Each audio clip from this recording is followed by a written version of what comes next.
Hi everyone, I am Abdul from AM Graphix. Today in this video, I will show you how to create a clipping mask in Photoshop. So let's get started. First, pick a ellipse tool and draw a perfect circle by holding shift and hit OK. And now change its color to any color that you like. I'm going with light blue and hit OK. And now make it center.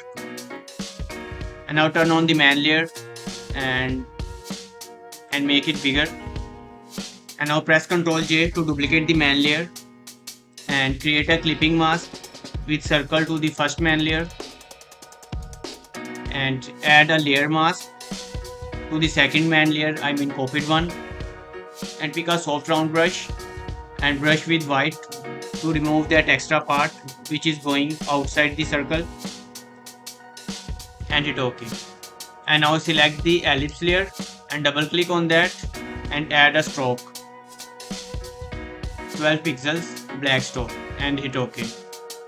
And see how we can easily create clipping mask. Thank you so much for watching. Hope you found this trick helpful.